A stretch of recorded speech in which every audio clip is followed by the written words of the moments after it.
Welcome to another week of The Inimitable Black Woman. I am your host, Donna, and I'm so happy you're here.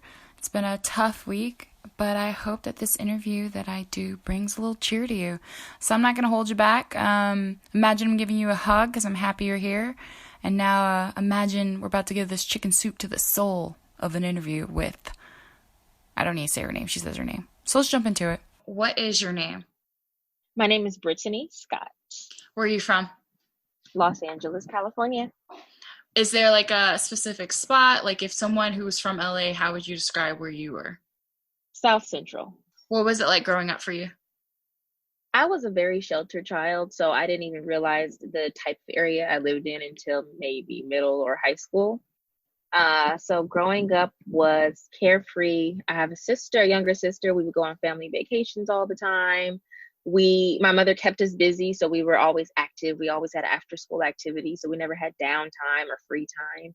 She encouraged education and encouraged us to seek it out, whether in book form or however we felt like learning. But education was number one in our household. So it was interesting. Why was it interesting?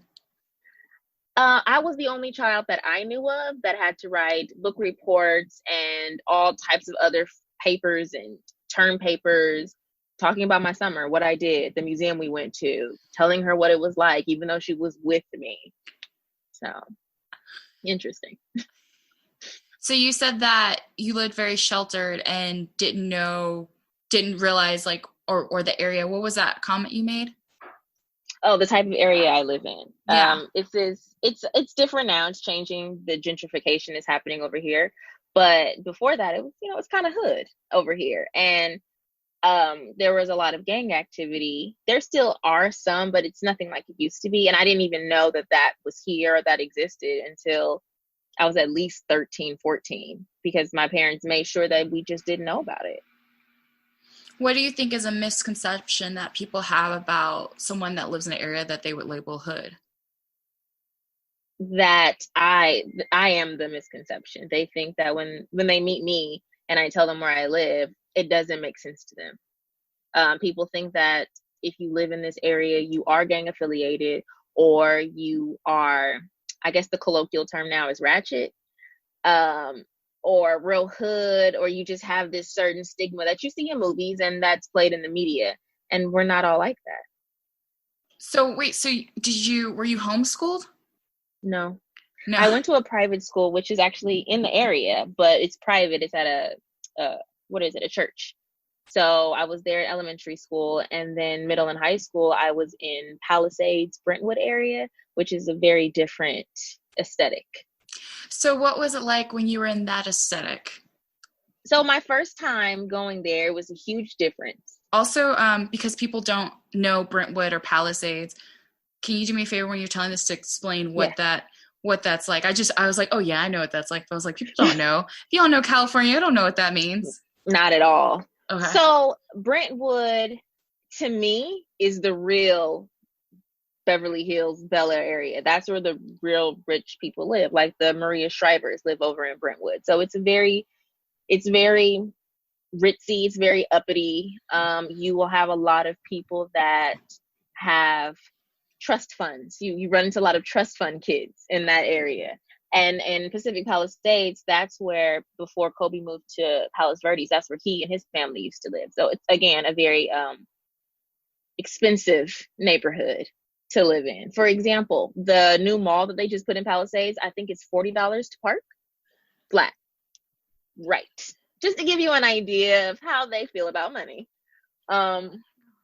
So it's a very different. You'll have your very rich Asians, your very rich whites. You run into a lot of Jewish people, very rich Persians. And that was my first time coming in contact with Persians and Asians of higher class. So I went from an all Black elementary Christian school to a very mixed, very rich public school in Brentwood. So it was a culture shock, but I liked the blend of community. You have all the different types of people from all over the world going to school together. And it was my first time interacting with people from all over the world like that. So it was a lot because it was such a big school and it was such a big change, but I liked it. navigating that environment as a Black woman, what was it like? Because I was so young, even though we knew, it didn't seem to play a part. I actually had a harder time with Black girls becoming their friend than I did with people of other races. Black girls typically didn't like me because they would get mad that I had both of my parents in the home and that we lived the what they would call Cosby-esque life. So they made it difficult for me. What can you give me a story about an incident where that was in play? I don't think I have anything. It was never really bold. It was never, I don't want to be your friend because of your parents. But they was, you're talking, oh, my mom's picking me up and then we're gonna go have dinner with my dad or something like that. And like, your dad, he lives with you? Yeah. That's weird. How is that weird? Doesn't because to me, everyone's dad lived with them, because if that's all you know, that's normal to you. So they treated me as though I was a pariah. They called me an Oreo because of the way I talk and because of the type of vacations and activities that my family and I would partake in. So it was more difficult befriending Black girls. So being in an environment where it was so culturally diverse was easier for me to make friends because they didn't judge me because of that. Why do you think within like circles of even just other Black people, we struggle with like background differences? Like, why do you think that type of clashing was happening with you amongst other Black girls? Sometimes I think it's competition. We're so trained as we're growing up to compete with each other in every way. I have to be better than you. My hair needs to be prettier than yours. I need to be prettier than you. Sometimes it's the light skin versus dark skin thing, or I've got good hair and you don't have good hair. I feel like on every aspect, they have taught us to compete with each other. And that was just another way to compete, but it was out of our control. So it shouldn't have been a competition, but that's what it ended up turning into. What do you think is a misconception people have about beauty? That it's only one thing, that it only looks like that. And with social media and plastic surgery, it's really redefining beauty as being just one thing. And I think that's terrible. What do you think beauty is? All right. I don't believe there's an answer to that. I believe that for each human, I'll talk about myself. For me, what I have thought was beautiful has definitely evolved from understanding beauty to today. Mostly with myself, I struggled not as much as a lot of other chocolate girls have, but I struggled with complexion issues and being ridiculed for my complexion or not liked or disliked because of my complexion. And it did make me try to figure out what it was about my skin being browner than others that made me ugly. So I guess what I consider beauty would be accepting you exactly the way you are. When did you realize that for yourself, that like there's beauty in who you are despite what other people are saying or thinking? It's a constant realization. It's something that I have to remind myself daily that I am beautiful, even though I don't like my hair today, or I think my skin isn't doing whatever I think it should be doing, or my body doesn't look like hers, or even the way I want it to. That doesn't mean I'm not attractive. That doesn't mean I'm not beautiful. That just means there are things that I'd like to work on, but that doesn't take away from the beauty that it is. So I have to beauty to me is an action that I have to constantly remind myself about, because we're all beautiful, but we beat ourselves up. We look at other people and see something on them that we might find attractive that we don't have and go, oh, if only then I would be. And that's not true, because even when you get that, it's still something else now that you don't have. What is something that you think about every day? Okay, I'm going to do it though. I want to get married, and I'm at an age where I feel like I should be already. I'm 33. So I think about my future with my husband probably every day. And it changes. It's not always, where is he? Or I hope he. Sometimes, they'll just cross my mind. Sometimes I'm sad about it. Sometimes I'm nonchalant about it. But in some way, that does. How would you define love? A constant sacrifice for someone else. That's how I would define love. Do you feel like a lot of people ascribe to that? I don't think they know that's what love is. I think that they have an idea. I think people think that love is this perfect circle, that once you finally get there, some type of perfection is there. Whether the person's going to be perfect or you're going to be perfect or together you're now perfect and there's going to be no more problems. But love is one of the harder things to do well, in my opinion, because sacrificing something that I want to do or sacrificing the way I feel or what I like because of somebody else doesn't sound, that's not something that I would ever go, yeah, I want to sacrifice. I want to give up what I like for you. But that's what love is. And what makes it so beautiful is that when it's right, the other person's doing the same thing too. And when you're both sacrificing for the other, you're both you're both not satisfied, because it's more than satisfaction. It's more than contentment. I don't know the word that it would be. It's not perfect because there's no such thing, but it's right. What would be your top 3 traits in a mate? Honesty, and not just in a way where you think it's what I want to hear or you're only going to tell me the truth. Sometimes the brutal, honest truth always is very important and attractive to me. Ambition.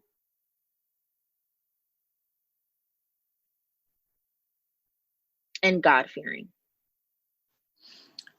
What is something that you learned from a past relationship that you were like, I have to have this in the future relationship?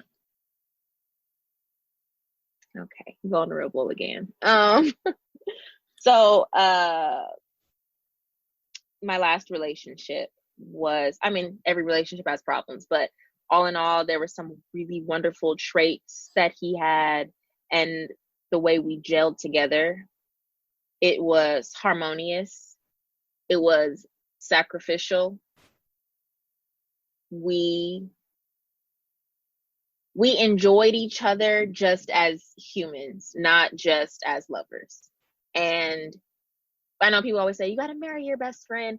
And it doesn't always mean that you have to be friends with that person first and then date. Sometimes it means you have to find that friendship within that dating. And we were able to do that. And I have never had that real friendship, where you can turn around and tell them whatever. And when I say whatever, I mean, if I see a guy and I'm like, oh, he's cute, I can tell him that. And not in a, I want to go talk to him or I want to now date him, but you're my friend too.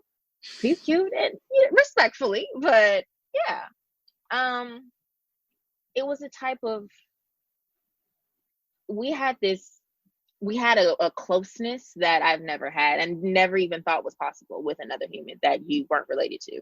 So I want that. But it was because we had so many things in common in terms of our personality traits, but not necessarily liking the same things. Like, we didn't like the same music, but we were both musicians. We both could play instruments. We would both read music, but we didn't like the same type of music. So I liked that we had our similarities that bonded us, even though our tastes were different. What is 3 words you use to describe yourself? Confident. Shy. I know, but they go together. And I feel it. And artistic. Something about when you have a little bit of artisticness in you, it gives you, you can dabble in different things that play to your art. So I used to bake. I had a cupcake business at one point. I played the violin, I draw, but I also love math. So, but I consider math an art, because it never changes. So. I don't think I've ever heard anyone call math an art. But well, let me if you tell think you. about it, Okay. like if you were going to an art class and you went to a class, okay, I took an art class, a charcoal class, maybe like 10 years ago. If I go and take a charcoal class, same type of level, it'll basically be the same thing that I'm learning. I'm going to get the same basics. Your color theory never changes. Your color charts never change. The primary are always going to be primary colors, just like math. Math, 2 plus 2 is always going to be 4. The Pythagorean theorem will always be the same. Like nothing changes about that. So when you get math right, like you write down, the more complicated it gets, like a trig problem, and you put it all together and you write it all down, it's pretty in itself as you're solving it and expanding it and then contracting it. It has its own beauty. You're like a sexy nerd. Thanks. You better. I was like, okay, sexy nerd. Yes. When the math gets all perfect and okay, sexy. You better know Pythagorean theorem. I don't even think I said it right. That's what I've been doing with my spare time in quarantine. Math. Oh, math, really? Okay, please tell me what you've been doing during your quarantine time. It's math you've been doing. Yes, I've been doing some trig and some calculus, keeping my brain sharp. I have been playing my violin. I've been drawing. I have been working on my business, but probably not as much as I should. Mm-hmm. And I've just been taking the time to just do the things that I don't actually get the time to do when I'm working. So I just deep clean my room like somebody's grandmother would have. I mean, there's not dust anywhere in here. I went through and got rid of clothes, got rid of some shoes to give away. I try to donate as often as I can. You stop wearing it. And I found my Nintendo 64 and Mario Kart. However, new TVs don't have that little plug with the colors on the back anymore. So I have to buy a device to go into the TV for that. And that's where I stopped. I don't know why. I just didn't do it yet. But that's on my list because I really want to play that game. But that's it. I hang out with my sister. We'll walk around the neighborhood from time to time. Smoke a little, What's something you've learned about yourself during this quarantine? I love to talk. I knew I liked it, but I didn't know I loved it. My brain is always doing something. Even while we're having this conversation, it is doing its own thing also. And I just always have these weird thoughts and fun ideas. And I talk to myself all the time, but it's fun to have someone to share them with. What is your brain thinking about right now that we're not talking about? We're thinking about how nervous we are. Okay. We're hoping we're doing a good job and not talking too fast, because I do that a lot. And sometimes my brain will throw the ideas at me too fast and my mouth can't keep up. And so my brain's trying to work slowly with us. What makes you feel confident? When I hit milestones in my life that I've given myself or in my business, when I get them faster or I just get a lot of them done, I feel like I know, like I have the confidence. And then when I execute it and I get the results, then I'm like, yeah, because I know what I'm doing. But other times you're like, I know what I'm doing, but do I? No. When it comes back right, you're like, yeah, okay, I could do this. I got this. If it doesn't come back right, what do you do? I get sad. It hits me really hard. I beat myself up a lot. I'm very hard on myself. I have that perfectionist gene, which is the worst thing you can have because rarely things get done because you want everything to be perfect.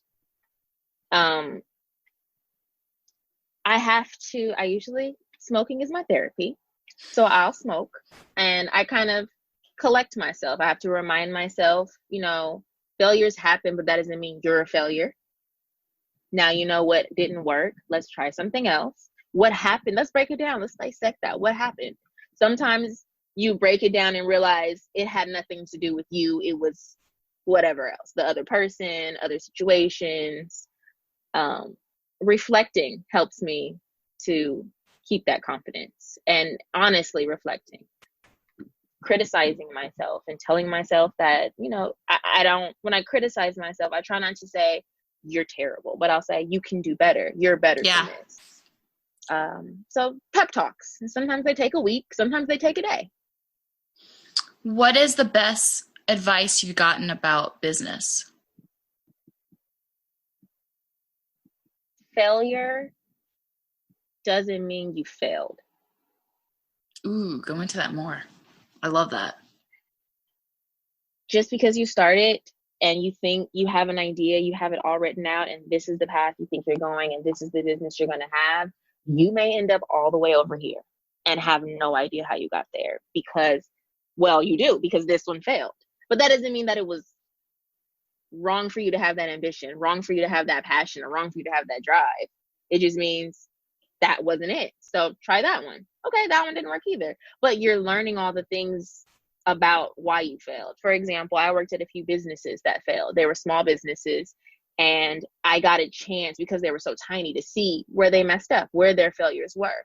And it wasn't fun as a business, as a, service provider, hopping from salon to salon.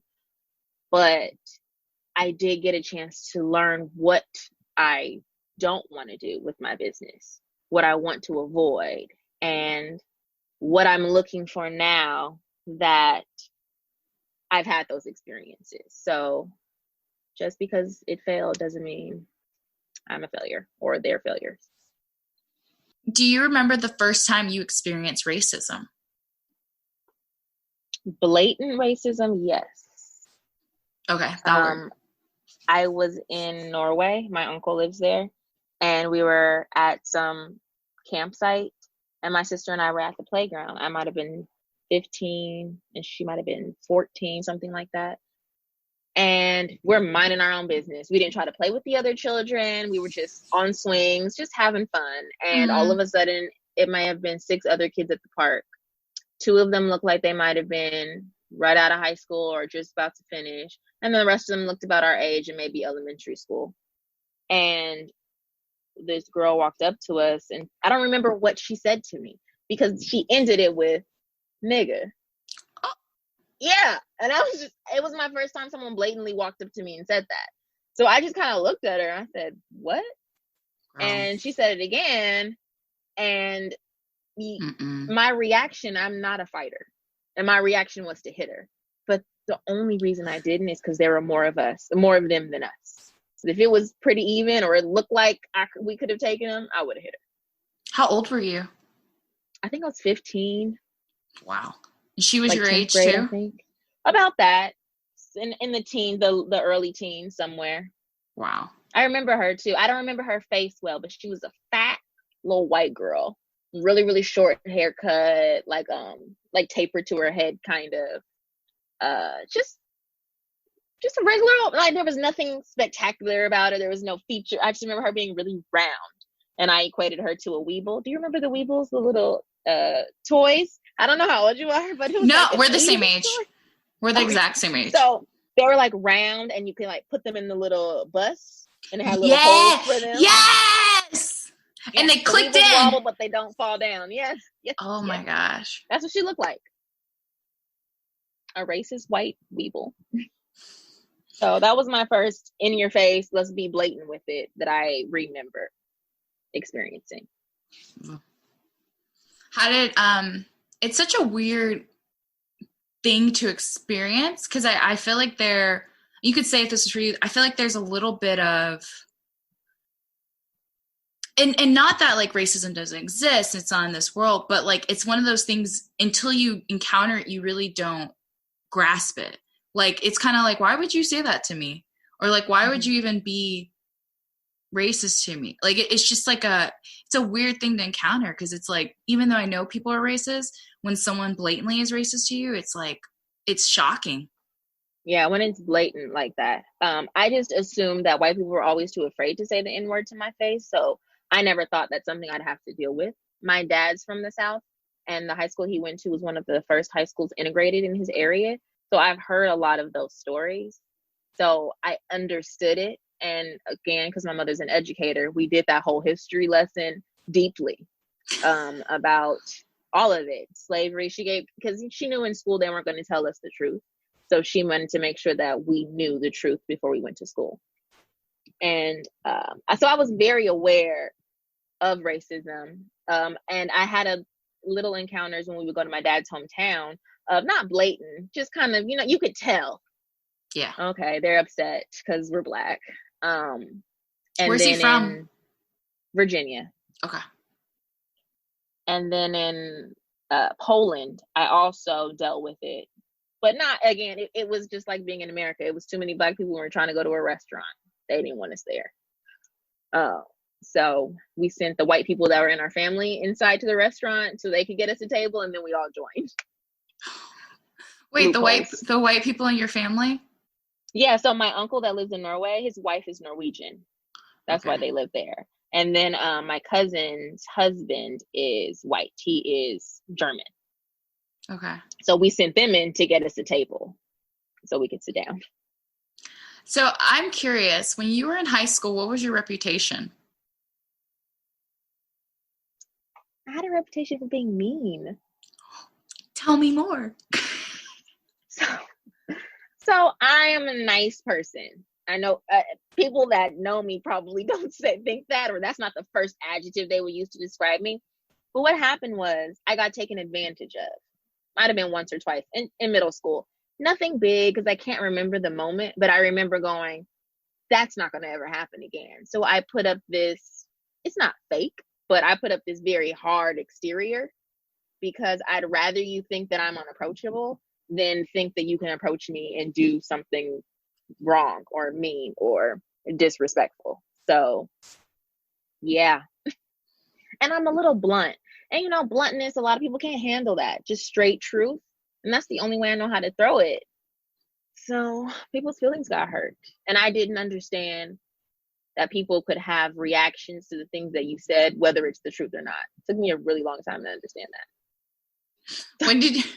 When did you start realizing, oh, I can't do this to everyone? Honestly? Yeah. Maybe last year, maybe early this year.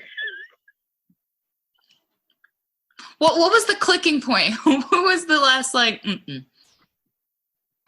It was family. So one of my family members dealt with alcohol abuse, and they went to rehab. And when somebody you love has to go through that, you want to love on them. You don't ever want to make them feel bad or feel like they messed their life up or they threw their life away. You just want to pour love into them. And I was so aware of my words at that moment. I had never even, because I love her, and I have never cared enough I guess I never loved anyone enough, which sounds so bad. But I cared so much about making sure that I chose the right words to let her know that even though you dealt with that, the love that I have for you, the care that I have for you has not changed.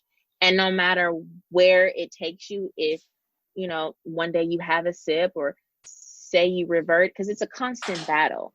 I don't want you to ever feel as though I'm going to be the person that's like, I can't believe you're doing that again. You know better than to do that. No, I want you to be able to come to me because I love you. And I'm going to talk to you and see what I can do to help you. How can I help you? And talking to her in that moment made me realize that people can react to your words outside of how you meant, because it was somebody close to me. So my sister is the one who is I call her my, what do I call it? She's the one who can take my words and make them soft and sweet and iron them out. So translator. Yes, my translator. So I talk to her a lot when I'm having strong feelings about something, good or bad. I tell her and I say, how would you say this? Just so I can practice and hear an example of how to say certain things, because I care about how people are going to take it, even though it's the truth now. It's weird, but I do care. If you had the attention of the entire world, what would you say? two things I think humans don't understand: love and forgiveness. And usually those go hand in hand. And they're both verbs. Verbs are actions, and they require a lot of work. Loving somebody isn't just something you can say. Loving somebody is something that I should be able to see. I should be able to see how you love the people you love. And forgiveness, depending on the person and depending on what you're forgiving, forgiveness is one of the harder things to do for a lot of people. Because using a relationship, for example, if you're married and your spouse steps out and you decide to take them back, you now saying, I forgive you and I want to work through this, you now have to treat them similar to how you treated them before the indiscretion, because that's your action of forgiveness. So, for example, if you used to cook breakfast every morning, maybe not every morning and maybe not a full breakfast, but you're going to have to start getting back into the habit of love, because those are love things that you did. You might not have wanted to wake up that early to make him a full breakfast, but you did.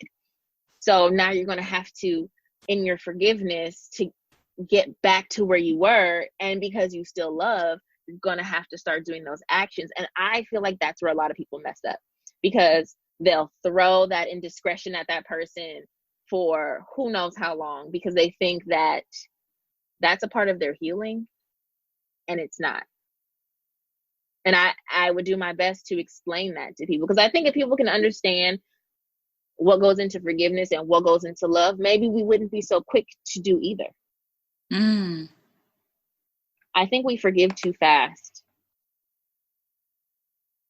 as a society, especially when it comes to relationship indiscretions. I think we're way too quick to take each other back. I've done it, but some of the things I hear, and then they'll say, oh yeah, so-and-so got back together. I'm like, they did what? But you try not to judge. And then you see their relationship, whether publicly or privately, you'll see how they treat each other, and it still doesn't look like forgiveness. So then you're going to be with this person and not forgive them. So you're torturing both of yourselves. You're torturing yourself and you're torturing him or her. And it's unnecessary pain everyone's causing. Okay, so I want you to tell everyone about your business and where they can find you and things of that nature.